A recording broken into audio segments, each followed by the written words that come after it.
natutupad na. Kailan kayo nadali? 2 weeks ako. 2 weeks ago. Ano po? Basketball? Nasimp lang kayo sa motor? Basketball. Nalaglag ka? Basketball? Sige, higa na. Hindi ko na kaya hanapan. Pero kung nasimp lang kayo sa motor, ay hindi ko pwede. Higa kayo. Pero 2 weeks pang karaniwan pa yan, masakit. Normal pa yan.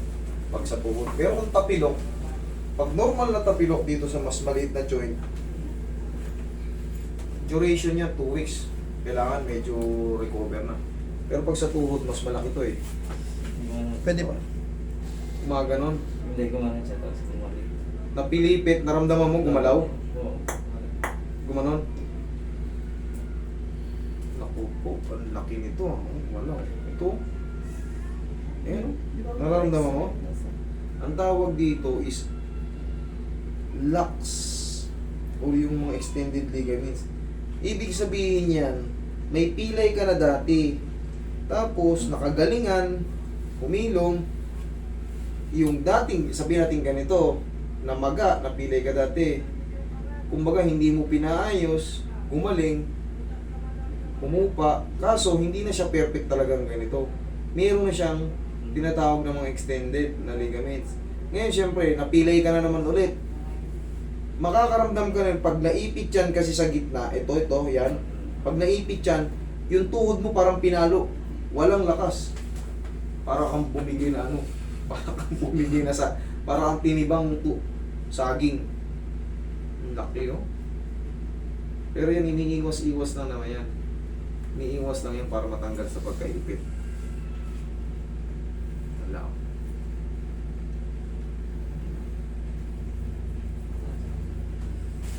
Pwede, tingin muna na ano. Namamaga yung ilalim, yung medyo matambok pa eh. Unahan na muna natin ang haplos ng pagmamahal. Mayroong ano eh, magayong ilalim ito, nakaumpok. Ito hindi. Medyo namamaga. Unahan na natin ang haplos para kayang-kaya ni Sir yung adjustment.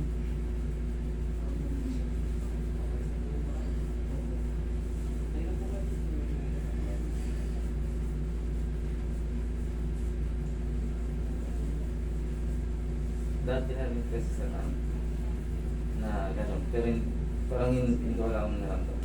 Hinayaan ko lang. Kaya ngayon yung grab. Kaya nga eh, alam ko na to yung mga ganito. Dati na tong may ano, dati nang nagkasinyalis to. Kasi hindi ka magkakaroon ng ganito kung ngayon lang. Oo. Hindi ka magkakaroon. Ito wala oh. Malinis. Ito ang laki. Ayan oh. Ayan oh, laki oh.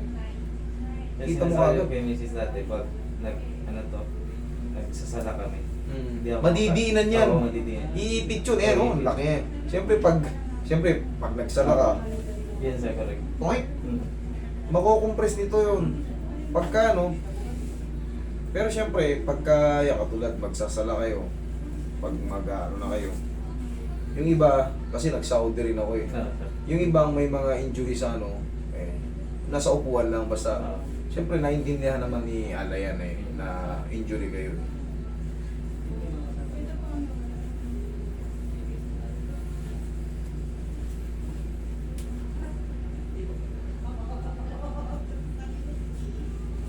Limang beses pa naman pag magsala sa isang buong maghapon. Madaling araw hanggang alas 7 ang huling sala. Depende pag nagpalit ng ano. Pero minuto lang naman ang pinapalit niya eh. Ganun lang, minuto lang naman ang ano yan. Kung ano yung tawag ng adan.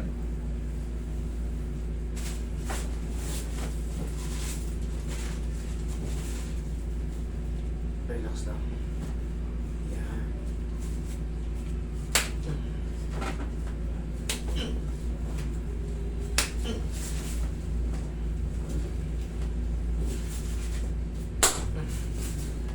Lambutan mo lang. Lambutan mo lang.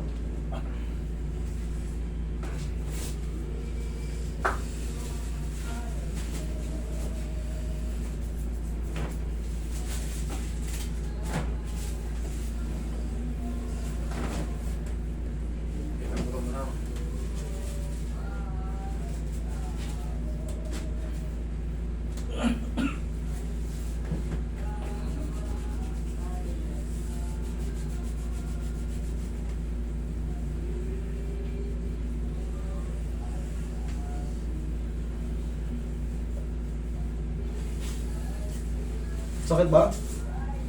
Hindi. Yun. Tapos na. Yun. Kailangan na mausog natin yan eh.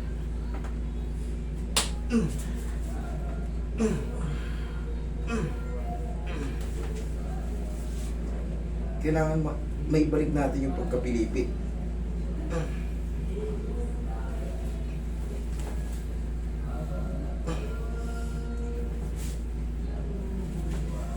Kaya relax mo lang ha. Isa pa. Thank you.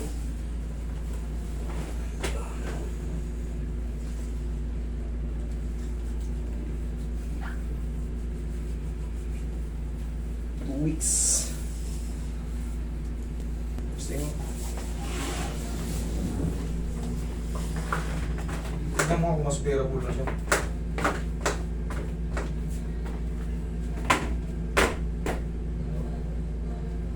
Mas papaya kasi dati hindi. Hindi mo talaga matupi.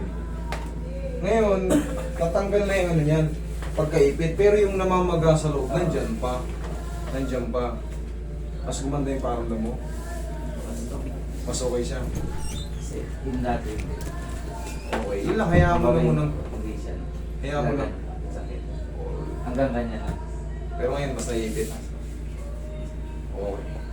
Yan lang sir, hayaan mo na makapahinga kasi total, 2 weeks pa lang namamaga pa yan. 2 to 3 weeks ka pa makaka-recover ng full recover yan. Tapos pag magsala ka, dito yung extended ligaments mo, ang laki. Pag ginaganon ko sa kabila, wala naman eh. Pero okay. Diyan siya naglalaro. Balik na. Ang kailangan na naman dyan, mayanig. Ang Mayanig para yung ACL, PCL doon sa room. Matanggal din yung pagkaipit. Katulad kanina, pag ginaganon mo, talaga masakit. Pero ngayon, nagkaganon na. Ayun, malayo na. Okay? Sige, pahinga mo na yan. Tapos, apusin mo lang. Okay, sir.